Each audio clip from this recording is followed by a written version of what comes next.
प्रधानमंत्री को पता था 2 देश लड़ने वाले हैं, वो जाके अपना तगमा डाल लिया गले में। पदक, कितने गोल्ड मेडल जीतोगे तभी तुम विश्व गुरु बनोगे। एक जज उम्मीद करता कि मैं जिसको मर्जी डांटूं अभद्र तरीके से, और वकील सारे मिलोड करें, ओब्लाइज करें। अरे ओब्लाइज कोई खैरात बांट रहा क्या? मगर इस माहौल के अंदर भी अगर देश के अंदर मादा किसी का सामने से गला पकड़ने का जिसके पास मादा है, वह ममता बनर्जी। नेपाल में सुप्रीम कोर्ट ने गुंडागर्दी की थी, जो इस देश में भी हो रही है। कानून भी आ रहा है, सोशल मीडिया एथिक्स के नाम पे रूल बनाने की कोशिश करें, कईयों के इनके फेसबुक और अकाउंट बंद कर देते हैं, जिसमें पुराने लोगों ने कोई बना लिया अपना गोरख धंधे में कि भाई यहाँ जिन बहन बेटियों को, यंग बेटियों को मेंस्ट्रुएशन पीरियड के दौरान वो मंदिर में नहीं जाएंगे, अशुद्ध होंगे। कितनी मानसिक गुलामी झेली है इस देश की बहन बेटियों ने। कौन मुस्टंडे थे, धर्म के नाम पे गुंडागर्दी कर रहे थे, और सुप्रीम कोर्ट ने सही फैसला दे दिया। उसके लिए समय है, 9 जज बैठ के उसके लिए। लोग बदनाम करने की कोशिश करते हैं, अम्बेडकरवाद। इसको भी अछूत बनाना चाहते हैं वर्णवादी मानसिकता के लोग। अम्बेडकरवाद इज इक्वल टू मानवतावाद। और आज जय भीम का नारा किसी व्यक्ति का नारा नहीं है, किसी व्यक्ति। साथियों, कितनी विडंबना है।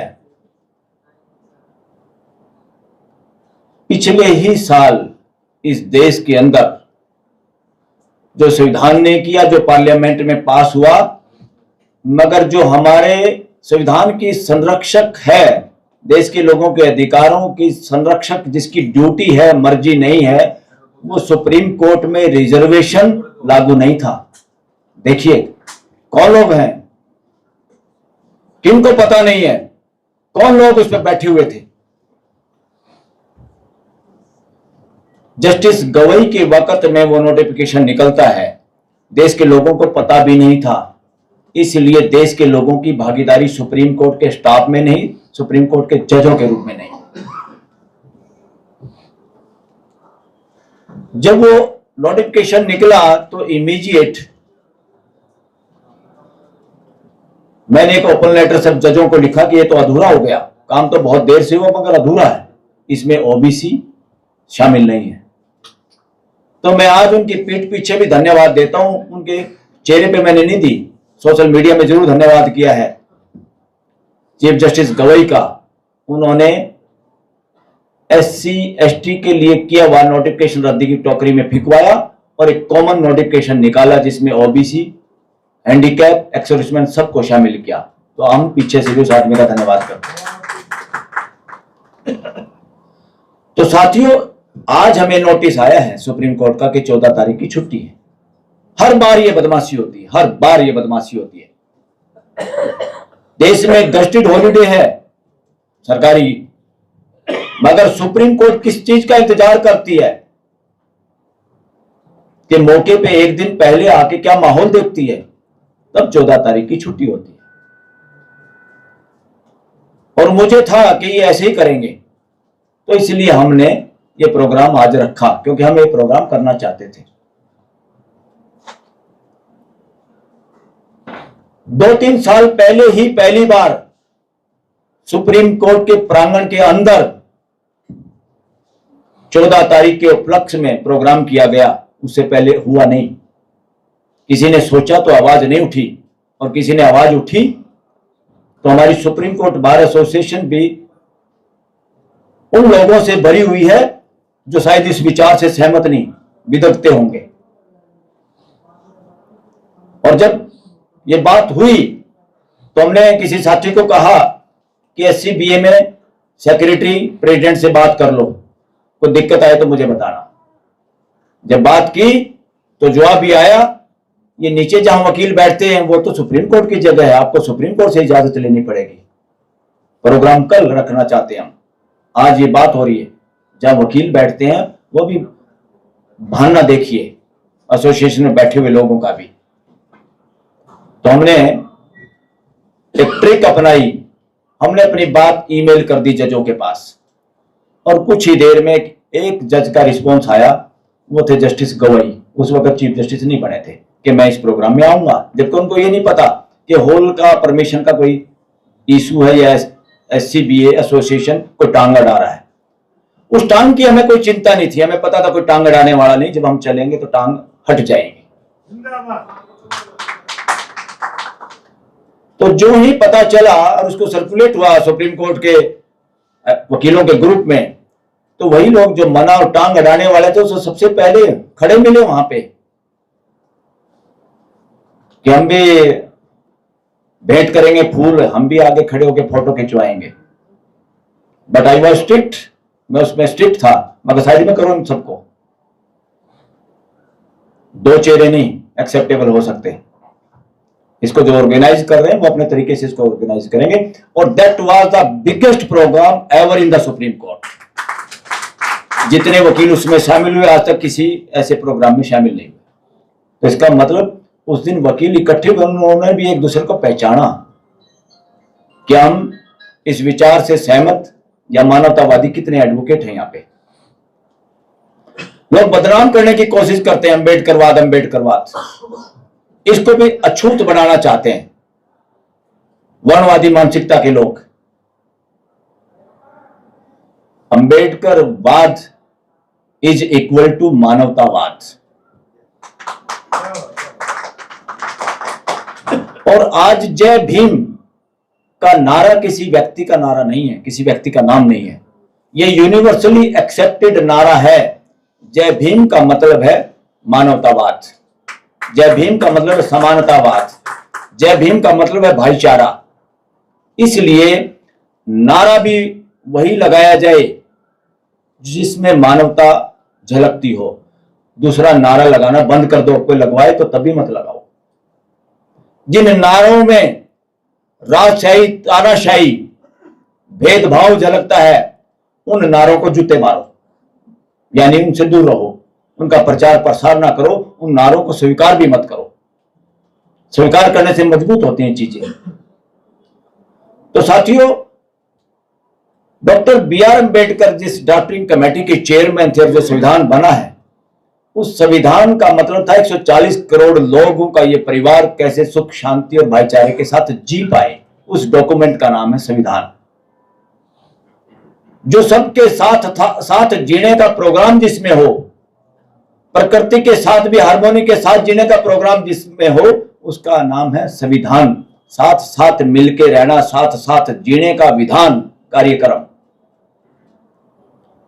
तो संविधान आजादी के बाद कोई मतलब नहीं है किसी राजा का, किसी के राज का, शासन का मतलब नहीं। शासन खत्म हुआ जब देश आजाद हुआ, राज खत्म हुआ जब देश आजाद हुआ।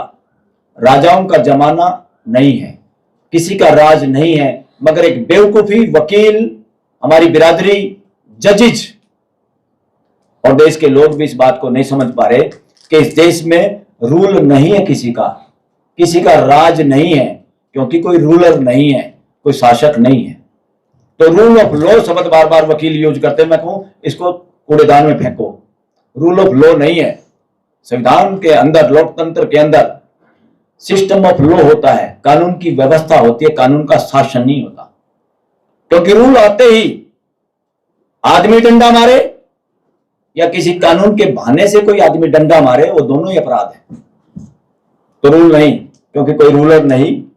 तो देश में मानवीय व्यवस्था स्थापित होनी थी जिसमें लोगों की भागीदारी सबसे ज्यादा जरूरी है। संविधान में मेजोरिटी और माइनॉरिटी का कोई मतलब नहीं है उसमें, राज में। पार्लियामेंट के अंदर पार्टी नाम के जंतु को घुसने नहीं देना था, मगर पार्लियामेंट के अंदर पार्टियों के दफ्तर बने हुए, ये कांग्रेस का, ये फलाने का। इनको इस देश में पकड़ के बाहर करना होगा पार्लियामेंट से, क्योंकि पॉलिटिकल पार्टियां संवैधानिक संस्थाएं नहीं है। संविधान की व्यवस्था सही बने तो उन लोगों ने, हमारे पार्लियामेंट के बैठे हुए पुराने लोगों ने सोचा कि भाई इतने लोग शुरू में कहां से ले आएंगे, जब तक तो लोग इलेक्शन भी लड़ने के मूड में नहीं थे, पता ही नहीं था कैसे इलेक्शन लड़ना, सिंबल लेना। जब शुरू में ये देश आजाद हुआ तो उन्होंने पार्टियों का एक कानून बना दिया कि पार्टियों का कानून बनाने से ये लोग जागरूक करेंगे देश के लोगों को पॉलिटिक्स में आने के लिए और अच्छे लोगों को सामने लाएंगे। मगर सारी की सारी पार्टियां पॉलिटिकल प्राइवेट लिमिटेड हो गई हैं। जितना शोषण इस देश की कंपनियां देश का कर रही हैं, उतना ही शोषण सारी प्राइवेट लिमिटेड पॉलिटिकल पार्टियां देश का कर रही हैं।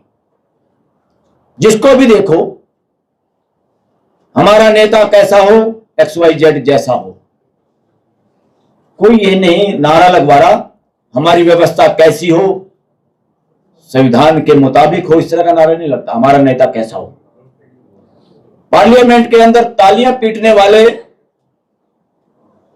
एक आध MP से मेरी बात हुई कि जब आप तालियां पीटते हो, क्या आपको बात अच्छी लगती तब पीटते हो? तो उन्होंने कहा नहीं, और चेहरा देख लेंगे बदमाश, टिकट कट जाएगी, इसलिए पीटते हैं।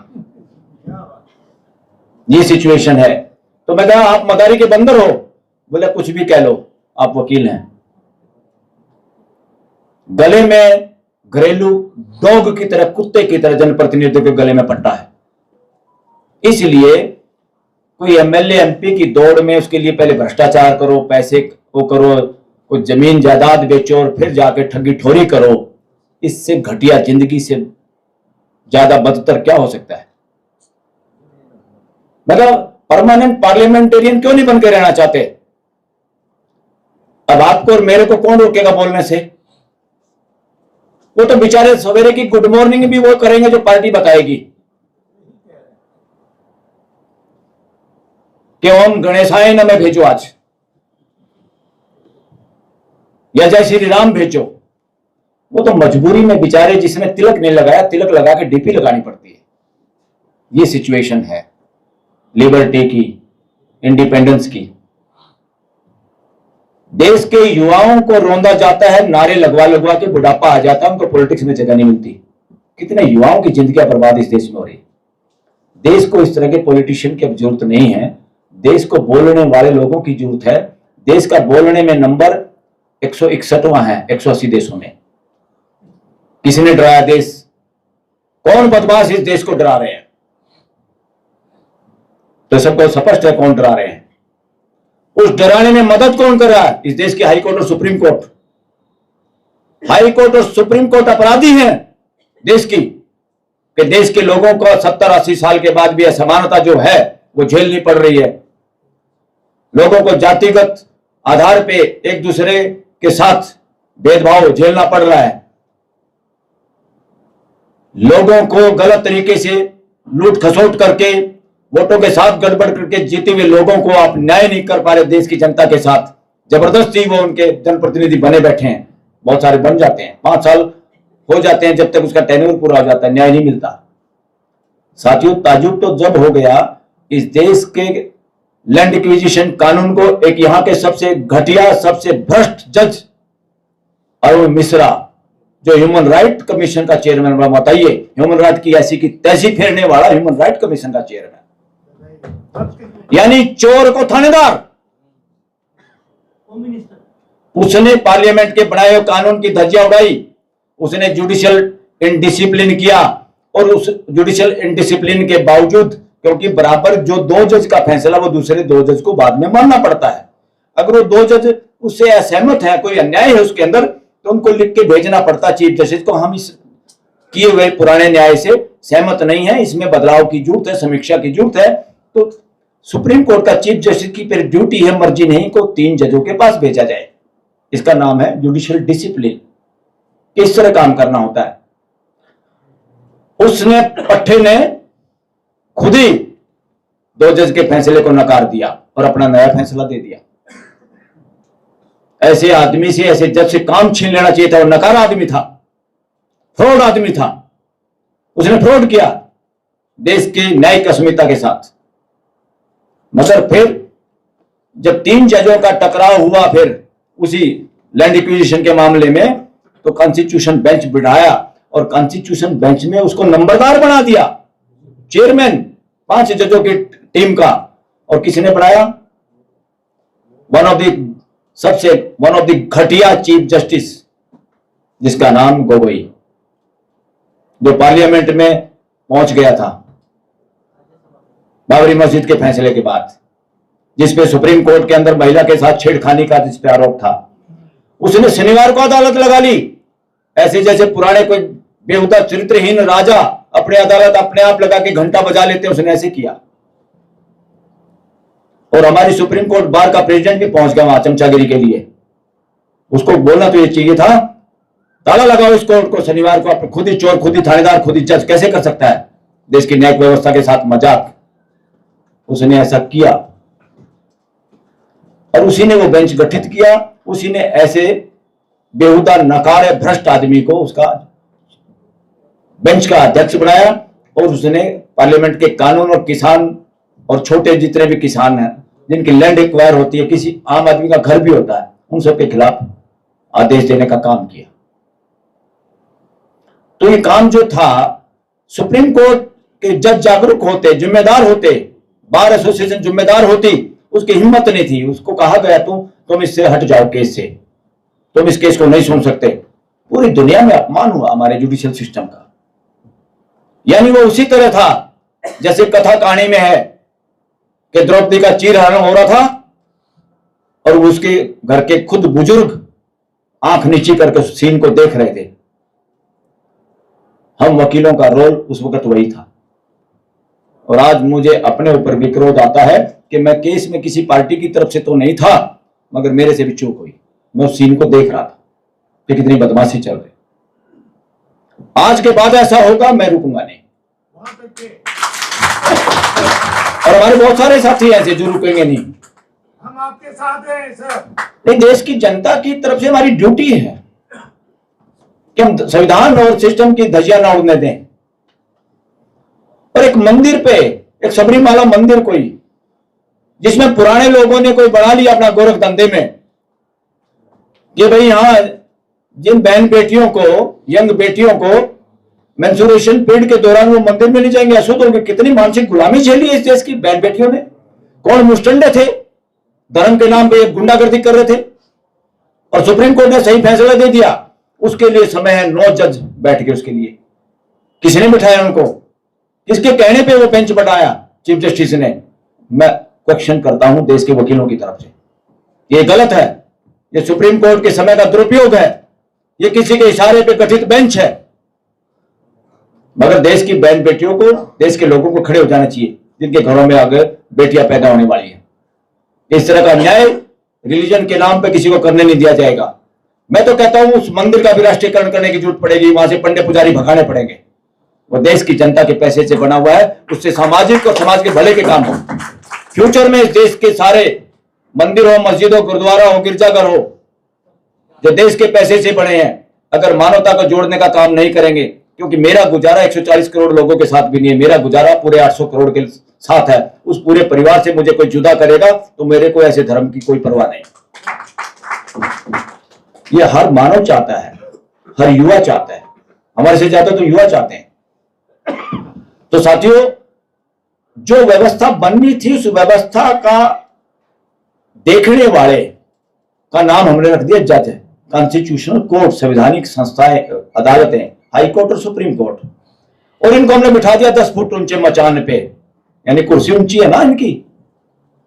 हम तो कोर्ट ऑफिसर, वकील तो खड़े होकर बोलते हैं, वो बैठे बैठे, ताकि उनको सुविधा रहे और सबको देख पाए। वो उनकी ड्यूटी घर के बाहर लगाई थी हमने कि बैठ जाओ ऊंची कुर्सी पे, ताकि पार्लियामेंट के जुने नुमाइंदे, चोर उचक्के, भ्रष्टाचारी इकट्ठे ना हो जाए, टिकट लेकर चोरी से इलेक्शन जीत के पार्लियामेंट में बैठ के कुछ गदर फंड ना करे देश के साथ, जैसे किसान कानून में किया था। कई कानूनों ने चोरी से पास कर लिए। या कोई प्राइम मिनिस्टर, सीएम, पीएम, गृह मंत्री, ब्यूरोक्रेसी, ये कोई बदमाशी ना करे, कानून को बराबर सही तरीके से लागू करे। इनको देखने के लिए, और इनके हाथ में डंडा भी पकड़ाया था, सीटी भी पकड़ाई थी, सीटी बजाना। पहले सीटी बजाना, फिर डंडा मारना, उसके बाद लड़ गए। अरे भाई, जेल भेजने का इन्हीं को तो राइट है, पुलिस को आदेश देने का इनको राइट है। क्या हुआ, उन दोनों बदमाशों ने खुद तो बदमाशी की देश के साथ, और कुछ लालच के टुकड़े डंडे को बांध के, उल्टा ही नहीं कि डंडे को बांध के इनको पकड़ा दिया। और ये लोग उसको देख देख के वो काम, जो ड्यूटी संविधान की थी, संविधान की है, उस तरह से काम नहीं कर पाए। देश की हाई कोर्ट, सुप्रीम कोर्ट 5% से ज्यादा काम नहीं कर पाई अभी तक देश के लोगों के हित में, जो उनको ड्यूटी है, मर्जी नहीं। इतने साल हो गए, अभी तक तो चीफ जस्टिस सुप्रीम कोर्ट का हो, हाई कोर्ट का हो, वो न्यारी अलग से नंबरदारी लिए बैठा है, जिसको कहते हैं मास्टर ऑफ रोस्टर, मास्टर। अरे डेमोक्रेसी में मास्टर कहां से आ गया शब्द? डेमोक्रेसी में कोई मास्टर वास्टर नहीं। डेमोक्रेसी में परिवार होता है, मानवीय परिवार, सिटीजन्स। नौकर और मालिक का रिश्ता शासन मानसिकता में होता है, राजशाही में होता है। लोकतंत्र में नौकर और मालिक शब्द विदेश से मिटाने होंगे। बिहार सरकार ने अच्छा काम किया जहां पियोन शब्द का नाम चेंज कर दिया, गुलामी के शब्द। काम कोई छोटा हो, सफाई का काम हो या कोई आप कंप्यूटर का कोई सॉफ्टवेयर बनाने, काम में कोई फर्क नहीं है, किसी की इज्जत में कोई फर्क नहीं। वो भी महत्वपूर्ण काम है, वो भी महत्वपूर्ण काम है। साथियों, डीसी कपिल जी की बात पे मैं बोलना चाहता हूं। हमने पीआईएल फाइल की डिफेक्ट में पड़ी है, वो मेरे दिल की बात है। जब देखते हैं खाली ठेकेदारी प्रथा की तो बात है, कानून में ये लिखा हुआ जो काम परमानेंट नेचर के हैं, भाई जो सफाई घर में रोज चाहिए कि नहीं चाहिए, तो सफाई सबसे महत्वपूर्ण काम है कि नहीं है घर में? तो इसलिए औरत का काम कितना महत्वपूर्ण है। सफाई कर्मचारियों को आप जो रोज आपको परमानेंट चाहिए, आप ठेकेदारों के हाथ में क्यों लगाम दे रहे हो? भाई शोषण क्यों कर रहे हो? उसको लागू नहीं कर पा रही है। ढुलमुल रवैया, नोटिस भी कर देते तो खुल कर फैसला नहीं होता, क्योंकि जिस मानसिकता के जज ग्रस्त हैं वो कुछ लोगों को अपना नौकरी देखना पसंद करते हैं। वो अपने बराबर में उनको आने देना है, उनसे उनको समझ में नहीं आता। सबसे ज्यादा अपराध इस देश में अगर किसी के साथ इकोनॉमिक इनजस्टिस हो रहा है तो वो सफाई कर्मचारियों के साथ हो रहा है। ठेकेदारी प्रथा में बूढ़ा हो, यंग बच्चा हो, बुढ़ापे तक भी वही काम करे, उतने तनख्वाह, कोई प्रमोशन नहीं। और इस काम को सबसे बड़ी बदमाशी, देश की पार्लियामेंट और देश की सुप्रीम कोर्ट भी शामिल है उसमें, हाई कोर्ट भी, ये इस काम को अनस्किल्ड काम मानते हैं। अनस्किल्ड क्या होता है? अनस्किल्ड जिसमें आपको दिमाग की जरूरत ही ना हो, उसको अनस्किल्ड काम कहते हैं। जिसमें दिमाग की रत्ती भर भी जरूरत है वो अनस्किल्ड काम नहीं हो सकता। उसमें आपको सोचना पड़ता है, अपना दिमाग अप्लाई करना पड़ता है। तो बताइए, घर में सफाई का काम अनस्किल्ड है क्या?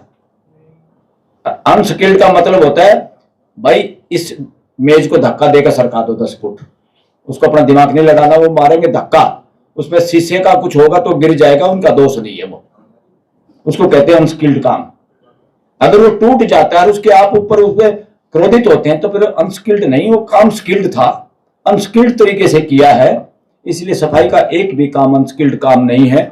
लोगों को इस चक्कर में हजारों लाखों करोड़ का नुकसान कर रहे हैं ताकि उन घरों में थोड़ी ऑक्सीजन पहुंच जाए जीने की, ताकि पेट जेब में थोड़ी गर्मी हो जाए, वो अपने बच्चों को अच्छे स्कूल में पढ़ा सकें, समय पे उनको एक कम से कम जब वो पास से गुजरते गुब्बारा दिला सके। ये सारी गुंडागर्दी है, इसको कहते हैं इकोनॉमिकल जस्टिस। और इस जस्टिस को देने की जिम्मेवारी थी सुप्रीम कोर्ट की। सुप्रीम कोर्ट ये काम नहीं कर पा रही, इसलिए मैं कह रहा हूं सुप्रीम कोर्ट ने 5% काम किया। तो साथियों, मानवीय व्यवस्था, बार बार क्यों मैं इस बात को रिपीट कर रहा हूं, ताकि ये मैसेज पूरे देश तक जाए कि देश का संविधान किसी को प्राइम मिनिस्टर, सरकार बनाने के लिए नहीं, किसी को जनप्रतिनिधि, डीसी, एसपी, वकील बनाने के लिए नहीं है। ये सारे व्यवस्था के हिस्सा है। ऐसी व्यवस्था जिसमें सब की भागीदारी हो, जैसे घर में होती है। घर में जो पढ़ा लिखा है उसकी भी भागीदारी है, जो बच्चा अनपढ़ है उसकी भी भागीदारी है, जो हैंडीकैप है उसकी भी भागीदारी है, बुजुर्ग माँ की भी भागीदारी है, पिता की भी भागीदारी है। क्या उसी तरह की भागीदारी देश में लोगों की दिखाई दे रही है? नौकरियों में रिजर्वेशन नाम देके ये अनटचेबिलिटी फैला रहे देश के अंदर। मैं कह रहा हूं रिजर्वेशन कहां से हो गई भाई? रिजर्वेशन तो जब है जब सबकी बराबर भागीदारी हो रही है, फिर भी कोई किसी को विशेष तकलीफ है तब तुम उसकी मदद करते हो तो रिजर्वेशन है, नहीं तो ये तो भागीदारी पूरी नहीं करी तुमने। रिजर्वेशन के नाम पे गुमराह होने की जरूरत नहीं है। देश में जैसे घर में पूरी भागीदारी चाहिए, ऐसे देश के हर नागरिक की हिस्सेदारी, भागीदारी, काम में जो काम करना चाहता है वो कर पाए, रास्ते में रुकावट ना हो, जाति की वजह से, पैसे की वजह से, सिफारिश की वजह से।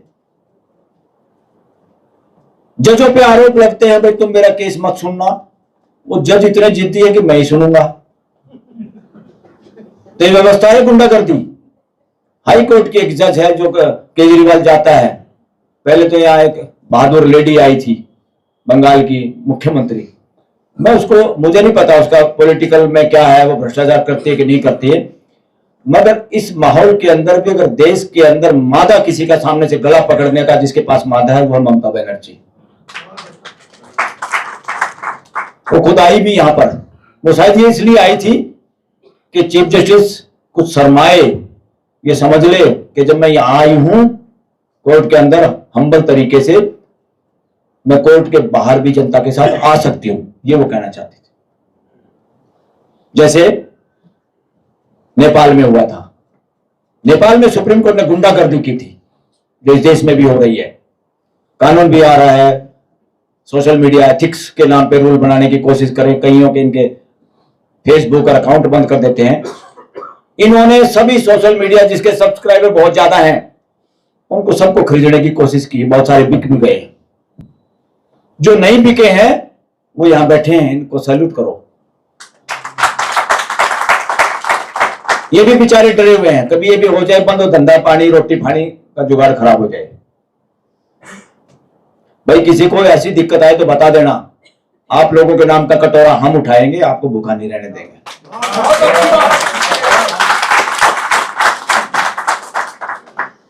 यही तो देश की रीढ़ की हड्डी है, जो देश के लोग बोलना चाहते हैं उसको डायरेक्ट देश के लोगों तक पहुंचा देते हैं। ये असली मीडिया का काम, माध्यम। अब जो माध्यम है वो फ्रॉड देशद्रोही माध्यम है, जो लोग बोलते हैं उसकी बात को रोकते हैं और आगे तक पहुंचने नहीं देते। तो साथियों, जो सरकार की जिम्मेदारी जिसकी है पोस्ट एक है प्राइम मिनिस्टर की, मगर प्राइम मिनिस्टर देश का शहंशाह नहीं है, कोई राजा नहीं है। मगर जब भी देखते हैं सीएम हो या कोई पीएम हो या कोई छोटा मंत्री भी हो या छोटा सा भी कोई हो, भूल भटक के एमएलए एमपी भी, वो भी इतना ज्यादा उसके अंदर कड़कपन पैदा करता पजामे की, उसकी है ना प्रेस नहीं टूटने देता। उसे ऐसा लगता है जिसके पजामे की प्रेस इतनी सख्त है तो उसकी रीढ़ की हड्डी कितनी सख्त होगी। मगर जितने नेता अपने कपड़ों में ज्यादा वो डलवा के कड़क रखते हैं, समझो वो उतना ही रीढ़ की हड्डी उसकी इतनी घटिया है, इतनी बोधी है। तो बाहर से दिखाना चाहता है कि मैं तड़ा हुआ आदमी हूं, मैं फिट आदमी हूं, मैं झुकता नहीं क्योंकि मेरा पजामा भी मुड़ता नहीं। अरे ये बिना कलप वाले उससे भी ज्यादा घटिया हो जा कई बार। इसको इंडिविजुअल ना ले, कोई बात नहीं, मैं एक जनरल बात कर रहा हूं। बात जरूरत इसलिए थी, बात मन में आई, कड़क कुर्ते मैंने तो बात नहीं है, एमएलए एमपी कहिए, सरकार कहिए, हाँ अच्छा चलो ठीक, मौजूदा सरकार कहिए, देखो किसी साथी भाई कई बार एग्जाम्पल जो देते हैं, ये पजामे कुर्ते मैंने भी डाले हैं तभी तो मुझे पता चला, इसलिए इसको इंडिविजुअल लेने की जरूरत नहीं। पहली बात तो जब हम बात करते हैं, राइट टू एक्सप्रेशन इसी देश में इसलिए कमजोर हो गया, जब भी कोई बात करता है तो लोग अपने ऊपर ले लेते भाग के, इसको कहते चोर की दाढ़ी में तिनका। ये नहीं कभी लेना चाहिए, किसी को नहीं लेना चाहिए। अरे भाई इसीलिए आज हम सबको बुलवा पाए एक एक मिनट भी, जिसने भी पर्ची दी, हमें इस बात का कोई डर नहीं। अरे हम राइट टू एक्सप्रेशन के आदमी हैं भाई, लोगों को बोलने नहीं देंगे तो काहे का मंच। यहां कोई किसी नेता के वजह से चरण वंदना के हिसाब से बोलना है क्या, जो पार्लियामेंट में हुआ है? इसे तो मुक्ति चाहता है देश। अखबारों पे करो हमला, अखबार जो छापा इनके हाँ। सीधी बात है। तो साथियों, पार्लियामेंट की एक नई बात आपको बताना चाहता हूं। देश में जो भी कानून पास होता है, देश के संविधान में मेजोरिटी का कोई मतलब नहीं है कि कोई मेजोरिटी और माइनॉरिटी, मेजोरिटी जो मर्जी करे, क्योंकि पीछे बयान था, शायद देश के गृह मंत्री का बयान था कि भाई मेजोरिटी तो अपना काम करेगी। नो, डेमोक्रेसी में नो मेजोरिटी, डेमोक्रेसी में केवल संविधान, केवल मानवीयता। अब मेजोरिटी के नाम पे पार्लियामेंट में रौंद के कानून पास नहीं कर सकते। अगर मेजोरिटी के आधार पे लोगों को बिना सुने सस्पेंड करके, या बिना स्टैंडिंग कमेटी या लोगों को की राय मशवरा जो अच्छा दिया उसको बिना लॉजिक से काटे आप कानून पास करते तो भ्रष्टाचार है, वो पार्लियामेंटेरियन करप्शन है, वो देश के साथ गद्दारी है। ऐसे बनाए हुए कानून को हाई कोर्ट और सुप्रीम कोर्ट को 1 मिनट से पहले इसी आधार पे खत्म कर देना चाहिए, नल एंड वाइट घोषित करना चाहिए। ये है देश का संविधान, देश का संविधान ये चाहता है। मगर हिम्मत नहीं करी, हिम्मत नहीं करते। यहां तो ये हिम्मत करते हैं कि समाज के लोगों को न्याय मिलता है, जिनको मिला नहीं, अगर उनको कमेटी में उन्हीं लोगों का एक प्रतिनिधि शामिल होने की यूजीसी में बात होती है तो सपना आ जाता है, देश में विभाजन हो जाएगा और कानून पे 1 मिनट में बिना अपील बिना दलील फैसला हो जाता है। और वो 2-3 प्रोफेसर टाइप के लोग भी जिन्होंने उस चैप्टर को लिखा था, जिसके लिए मेहनत की, जिसके लिए उनको बुलाया था, जिम्मेदारी दी गई थी, कह दिया भाई उनको कोई काम मत सौंपो। ये कोई राजा की कोर्ट है थोड़ा है। इस बयान से, इस कानून से, इस फैसले से देश के न्यायिक व्यवस्था की गरिमा चूर चूर हुई है। और इससे पता चला है कि जजेज जुडिशियल माइंड और संविधान के आधार को बिना माने हुए इस तरह से न्यायिक व्यवस्था को रौंद रहे हैं। ये मैसेज पूरे देश में गया। लोगों की बात सुनना और लगातार सुनना, यही डेमोक्रेसी है। डेमोक्रेसी का मतलब लोकतंत्र है, लोकराज नहीं है। तंत्र का मतलब व्यवस्था, सिर्फ और सिर्फ व्यवस्था, कोई राज नहीं किसी का। अब बहुत बार होता है बहुजनों की सरकार बना लो, हमारी सरकार आ गई तो ये कर देंगे। अरे भाई सरकार तो सबसे गुंडा शब्द है, सरकार तो शब्द ही मिटाना पड़ेगा देश से। मानवीय व्यवस्था, देश की मानवीय व्यवस्था, गवर्नमेंट ऑफ इंडिया का मीनिंग ये निकालना पड़ेगा। सरकार शब्द उन्हीं लोगों की वजह से आ गया, कुछ ने ध्यान नहीं दिया होगा, जिसने दिया होगा सोचा आगे ठीक हो जाएगा। नहीं, ये वर्णवादी मानसिकता का, शासन शाही मानसिकता का शब्द है सरकार। नहीं, फिल्मों में देखते थे सरकार तो बड़ी गुंडे आदमी का नाम सरकार है पिक्चरों में, पुराने पिक्चरों में। मैंने भी जो एक आध पिक्चर देखी, सरकार मेरे माई बाप हो, मेरी बेटी को छोड़ दो, फलाना कर दो, टिकड़ा कर दो। उस सरकार को तो जूते मार दिए थे भाई। और अभी भी कोई सरकार बड़े बैठे तो उसको भी जूते मारने की जरूरत है, इसमें कोई दो राय नहीं। तो इन्हीं बातों को रख के कि भाई संविधान का मकसद क्या था, उसमें मकसद एक साफ है, सिर्फ और सिर्फ भाईचारा। न्याय के बाद भाईचारा अगर पुनर्स्थापित नहीं होता तो न्याय नहीं, वो अन्याय है। पार्लियामेंट का कोई कानून पास करने से देश में बंटवारा होता है, वैचारिक मतभेद होते हैं, वो अन्याय है। किसान जहरीली फसल पैदा करता है, लाभ कमाने के लिए घिया में इंजेक्शन लगाता है, वो बदमाशी है, अवैधानिक अपराध है। क्योंकि इससे कोई भाईचारा, किसी परिवार के लोगों को कैंसर होता है। हमारे परिवार के लोग, कोई भी आदमी, जज हो, पार्लियामेंट में हो, नेता हो, बिजनेस हो, बिजनेस का मतलब है व्यवहार, व्यापार नहीं कि मिलावट करके माल बेचना, झूठ बोल के माल बेचना, शॉर्टेज दिखा के भाव बढ़ाना, ये व्यापार नहीं, ये व्यभिचार है। ये व्यापार की श्रेणी में नहीं आता। तो व्यापार का मतलब एक व्यवस्था है कि चीजें सरप्लस, चीजें कम जगह पे पहुंचाई जाए, कम को वाले को ज्यादा वो दी जाए, ज्यादा वाले से कम वाले के पास सप्लाई किया जाए। और साथियों, आज के संदर्भ में भारत का संविधान कहता है, ड्यूटी है कि भारत की सरकार या भारत के लोग दुनिया के लोगों के साथ मित्र भाव, पड़ोसियों के साथ बढ़ा के रखेंगे। तो बार बार जो आसपास के देशों को गालियां देते हैं, चाहे वो बांग्लादेश इंडिया को दे या इंडिया बांग्लादेश को दे या इंडिया पाकिस्तान को दे, that is nonsense on the part of government. इससे बचकाना, इससे बेहुदा काम कुछ नहीं हो सकता। ये संविधान के खिलाफ है। और संविधान पूरी मानवता के साथ मिलकर जीने की बात करता है। और संविधान इस रोल को जिम्मेदारी देता है, जो हमारे जनप्रतिनिधि है, सरकार में बैठे हुए लोग हैं, कि भाई तुम्हें पता चल जाए किसी का झगड़ा हो रहा है तो उसका मजे नहीं लेना, झगड़े को रुकवाने की बात आपको करनी है। मगर हमारे देश का प्रधानमंत्री, जिसको पता था 2 देश लड़ने वाले हैं, वो जाके अपना तगमा डाल लिया गले में।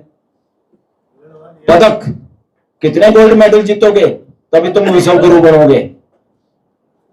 विश्व गुरु वो होता है जो मानवता के लिए काम करता है। विश्व गुरु है जो पूरी दुनिया के भाईचारे के लिए काम करता है। धार्मिक ग्रंथ वो होता है पूरे दुनिया के मिलाने का काम करता है। धार्मिक व्यक्ति वो होता है जो पूरी दुनिया के साथ जीना जिसको आता है। यूनिवर्सिटी वो होती है जहां पूरे यूनिवर्स के साथ जीना सिखाया जाता है। यूनिवर्सिटी की डिग्री तभी सार्थक है जब युवाओं को डिग्री के बाद पूरी मानव जाति के साथ और प्रकृति के साथ जीना आ जाए, सबके साथ सामंजस्य के साथ जीने की योग्यता आ जाए। वो यूनिवर्सिटी की डिग्री है। यूनिवर्सिटी की डिग्री लेके प्रोफेसर नकली दर्जे से लगने का काम यूनिवर्सिटी की डिग्री नहीं है। तो साथियों, देश को मानवीय व्यवस्था की तरफ ले जाने में हम सब ने योगदान देना है। जहां भी मानवीय व्यवस्था की बात नहीं होती सबको बोलना है और एक काम के लिए और तैयार होना है। जो असल में इन्होंने सारा केंद्रीकृत कर लिया, सबकी गलती है सारी पॉलिटिकल पार्टी की, सब सेंट्रलाइज कर लिया कि केंद्र की तरफ देखते हैं लोग, जैसे घर के बुजुर्ग उल्टा बच्चों की तरफ देखते हैं। यहां पे उल्टा हो रहा है कि देश के सारे लोग ऊपर देखते हैं, निगाहें पपैये की तरह बारिश की, ये उल्टा है। हमारा संविधान कहता है सबसे ज्यादा मजबूत लोकल प्रशासन होना चाहिए और लोकल प्रशासन की इन्होंने ऐसी की तैसी कर रखी है। एक भी एमएलए एमपी नहीं बोलता इस बात के लिए, सारे स्टेट कानून बनाए बैठे, काले कानून। सरपंच पंच पार्षद सबको सस्पेंड करने का ड्यूटी अधिकार दे रखा है सरकारी मुलाजिमों को, आईएएस आईपीएस जो भी हैं। बताइए, जनता के प्रतिनिधि कोई अफसर हटाए, ये लोकतंत्र है क्या? लठतंत्र है। ये खत्म करने की आवाज उठाइए, फिर लोगों को चंडीगढ़, भोपाल और दिल्ली के दर्शन नहीं करने पड़ेंगे। ये ढूंढते घूमेंगे आपको, गांव के सरपंच को, पंच को। जिस दिन ये कानून बंद हो गए कि कोई भी अगर एमएलए को 2 साल की सजा होने के बाद अगर उसको बरकरार रहे तभी उसे एमएलए सीट से हटा सकते हैं। एमपी को, मंत्री को अगर 2 साल की करप्शन में सजा होगी तभी उसको हटा सकते हैं। एक सरपंच पंच पार्षद जिला परिषद के चेयरमैन, इनको आप खाली किसी ने आरोप लगा दिया इसने भ्रष्टाचार किया है और वो आपकी पार्टी के खिलाफ है, जिसकी सरकार है, तो उसका तो तुम रेल बना देते हो। तो बेचारा डर के मारे बोलता नहीं। ये आदिवासी इलाकों में हो रहा है, सारे जंगलों में जो गांव थे बेचारे, ग्राम सभा के अनुमति के बिना, वहां शेड्यूल 5-6 में बिना ग्राम सभा की अनुमति के लैंड एक्वायर नहीं कर सकते। मगर वहां क्या होता है, सरपंच को पकड़ के रात को थाने में ले जाते हैं, उसको बिठा देते हैं जमीन में। आदिवासी लोग हैं, डराते हैं, लालच देते हैं। वो कहीं भी दस्तक कर लेता है, गांव के लोगों को बहका के दस्तक कर लेता है, कुछ के नकली कर लेता है। उस तरह से लैंड एक्विजिशन देश के अंदर हो। एक एक आदिवासी के गांव में बाहर 50-50, 100-100 बच्चों की लाशें दफन हैं वहां पर, और वो निशान बने हुए। जिस दिन माँ बाप जिनके बच्चे होंगे वहां से गुजरते होंगे, क्या बीतती होगी। क्या कहा, ये नक्सलवादी हैं, ये आतंकवादी हैं, किसान पाकिस्तानी हो गए थे। कितनी बड़ी बदमाशी है। देश के मालिकों को, देश के लोगों को आप इस तरह की भाषा यूज करके अपनी सत्ता की बड़ाई बरकरार रखना चाहते हैं, गुंडागर्दी करो संविधान के साथ। तो अब लोगों को समझदारी से इन बातों का गिरेबान पकड़ना होगा। इसलिए बोलना सबसे जरूरी है। प्रदर्शन तो बहुत बाद की बात है। सबसे पहले अगर ये बोलना शुरू कर दे देश, बहुत सारा, क्योंकि रात को किसी घर में चोर घुस आए और एक बूढ़ा बेचारा बड़बड़ा रहा था, उसके खाली बड़बड़ाने से भागे चोर। वह सपने में बड़बड़ाता आदमी, नहीं तो उनको ये पता था अकेला बूढ़ा है, भाई चलो आज चोरी कर लेते हैं। मगर वो सपने में बड़बड़ा रहा था। एक बड़बड़ाहट का इतना असर है, चोरों के पैर नहीं होते। इसलिए पूरे देश को बड़बड़ाने की जरूरत है, मिलकर बड़बड़ाने की जरूरत है।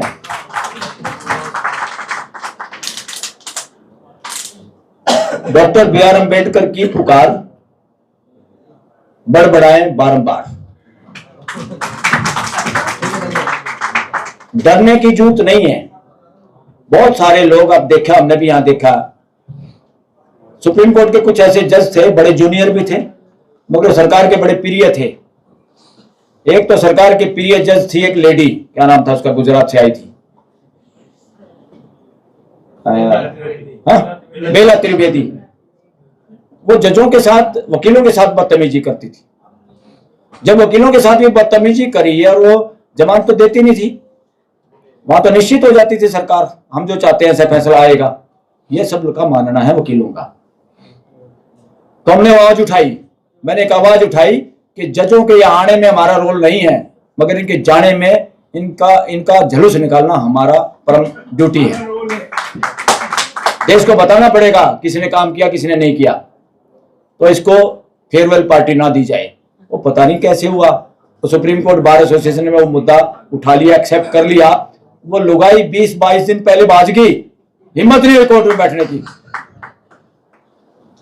रिटायरमेंट से पहले छुट्टी लेके चली गई। कैसे फेस करोगे आप जनता को। तो ये काम पूरे देश को करना होगा। साथियों, मेरा 2-3 बार इंटरेक्शन हुआ ना कि हमारे वकील साथी बहुत सोचते हैं कि बोलते नहीं वकील, हमें डर लगता है। ये बहुत बीमारी है। उस बीमारी का इलाज करने में मैं अपनी भागीदारी थोड़ी बहुत कर रहा हूं और करना चाहता हूं कि ये काम सबका है, अकेले किसी आदमी का नहीं। अकेला आदमी कुछ नहीं कर सकता।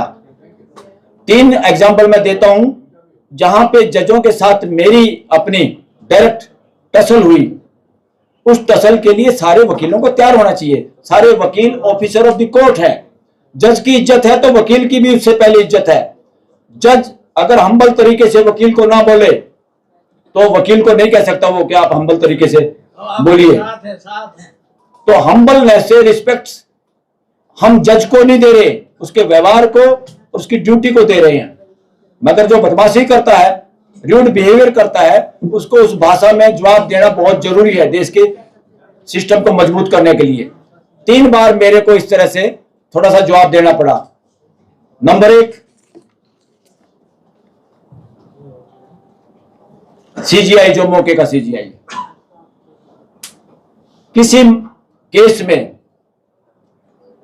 जिसमें संवैधानिक बेंच के फैसले का वायलेशन होकर ऑर्डर हुआ, जिसमें वकीलों ने कहा, जो वकील थे क्लाइंटों के, मोटी मोटी फीस लेने के बाद कि भाई हम और नहीं बोल सकते, ये सुन नहीं रहा, ये भाषा है वकीलों की। तो इधर उधर से मेरे भी संपर्क में आए। मैंने कहा भाई इतने बड़े सीनियर वकील बोल नहीं पाए, तुम्हारा हल नहीं कर पाए, इतनी मोटी फीस लेके मैं क्या मदद करूंगा।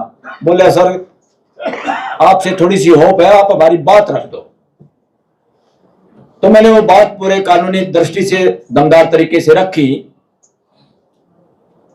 और सामने वाला इरिटेट हो गया। चीफ जस्टिस आज का चीफ जस्टिस सूर्यकांत, मेरे को कहना पड़ा you have done judicial indiscipline. ये कोर्ट में कहना पड़ा। शायद ये पहला शब्द होगा इस देश के इतिहास का कि इस तरह रिकॉर्डेड बात है ये, कि किसी वकील ने ये हिम्मत की, ये जरूरत की कि जज को कहने के लिए तुमने जुडिशियल इनडिसिप्लिन किया, दिस इज वायलेशन। तो उनको बुरी लगी मेरे ख्याल में, क्योंकि रिकॉर्डेड है, कोई भी सुन सकता है। तो उन्होंने रिएक्शन में कहा स्टॉप दिस लेक्चर। मैंने कहा लेक्चर है क्या, ये हमारी ड्यूटी है वकीलों की, आप लोगों को सही रास्ते पे चलाने की, ताकि कानून का वायलेशन ना हो। क्योंकि असली अगर जजेस रथ के घोड़े हैं तो उस वाहन को चलाने की रस्सी हमारे हाथ में है, वकीलों के हाथ में।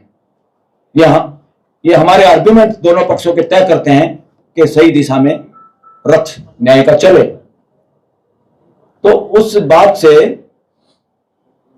काफी साथियों ने बाहर आके, वहां तो कोई कैसे बोलेगा, बहुत साथियों को आत्मबल मिला कि ऐसा जायज बात कहीं भी कही जा सकती है। और 70-80 साल में भी हम सिर्फ ये सोच रहे हैं कि कही जा सकती है कि नहीं कही जा सकती। तो बात कही गई और अपन पूरी तरह तैयार भी थे हर चीज का सामना करने के लिए। दूसरा सीजीआई के यहां दत्तू हुआ, सीजीआई केहर सरदार जी, दोनों एक कोर्ट में बैठे थे, कोर्ट नंबर 6 में आई थिंक। उसमें हमारे जेठमलानी प्रधान थे जब, और लोग भी सीनियर वकील थे। मेरा नंबर आया तो क्योंकि मैंने लड़ाई लड़ी, हम 2 साथियों ने मेन माई लॉर्ड को हमने जड़ से खत्म करवाया इस देश के अंदर कानून बनवा के। उस कानून के बावजूद भी मैं यहां जितने वकील साथी बैठे, कम से कम आप तो माई लॉर्ड मत कहिए किसी को, माई लॉर्ड के खिलाफ कानून है वो। जैसे ड्रेस कोड हमारा है, एड्रेस कोड बना 2006 में हमारे रिट पिटीशन से, पीआईएल से, उसमें है कि यूअर ऑनर कहेंगे या ऑनरेबल कोर्ट कहेंगे, कोई माई लॉर्ड नहीं कहेगा। मगर एक भी हाई कोर्ट सुप्रीम कोर्ट का जाते एक जज को छोड़ के मुरलीधर को, जिसने पहले दिन से ये नोटिस निकलवा दिया था, मुझे कोई माई लॉर्ड नहीं कहेगा। बाकी सारे के सारे ऐसे ही स्वीकार करते हैं। मैं इसको कहता हूं बार काउंसिलों के मेंबर को भी, अरे जो मामा लगता है वो फूफा कहलवा है। और आप लोग चुप हैं। आप बार काउंसिल के चेयरमैन और मेंबर होने के बावजूद आपका बनाया हुआ कानून है, आप ही धज्जियां उड़ा रहे हैं, आप भी माई लॉर्ड कर रहे हैं। इससे हमारे पूरी बार में नए वकीलों में नपुंसकता फैल जाती है। उनको लगता है यहां तो भीख मांगी जाती है, तो यहां तो भीख मांगी जाती है। तो उन्होंने कहा मेरे को आप माई लॉर्ड क्यों नहीं कह रहे। मैंने कहा तो कानून बन गया भाई, अब ऐसा नहीं हो सकता। फिर उन्होंने इस बात को फील किया, यस आप यू आर राइट। उन्होंने कहा आप हमें माय लॉर्ड क्यों नहीं करे, ये चीफ जस्टिस बनने वाले लोग करे मेरे को। तो उनका सामना किया, नो नो जज is my lord in this country, you never expect from advocates to say you my lord, it is violation of Indian constitution article 18। तीसरा आज ही हो गया है कोर्ट में। एक जज उम्मीद करता कि मैं जिसको मर्जी डांटूं अभद्र तरीके से, और वकील सारे मिलोड करें, ओब्लाइज करें। अरे ओब्लाइज कोई खैरात बांट रहा है क्या? कानून के हिसाब से फैसला करना, हमें कानून की बात बतानी और क्या।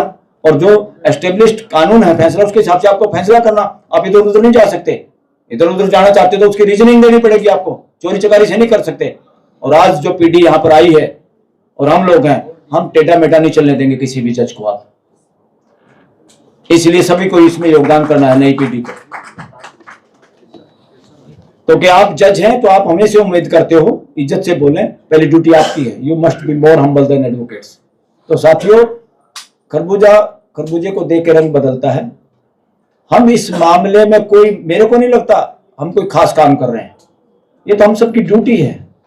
और ये ड्यूटी करते हैं तो अपने को चैन से नींद आती है, ये ड्यूटी नहीं कर पाते तो अपने को टेंशन होती है। और मैं नहीं समझता इस देश का कोई भी वकील है वो जायज बात नहीं करना चाहता, सब जायज बात करना चाहते हैं, सब गलत बात का विरोध करना चाहते हैं, सब न्याय के पक्ष में खड़ा होना चाहते हैं, जब सब देश का भाईचारा चाहते हैं। इसलिए सरकार नहीं बनानी, देश में 12वीं व्यवस्था स्थापित करनी है जिसमें एक भी नागरिक को बाहर नहीं करना, चाहे कोई वर्णवादी हो चाहे नॉन वर्णवादी हो, सबको सीधा करके एक ही रास्ते पे लाना है, संविधान का रास्ता, संविधान की व्यवस्था। Thank you very much. खबरों में बने रहने के लिए फोरम 4 को सब्सक्राइब करें और नोटिफिकेशन पाने के लिए बेल आइकन दबाएं।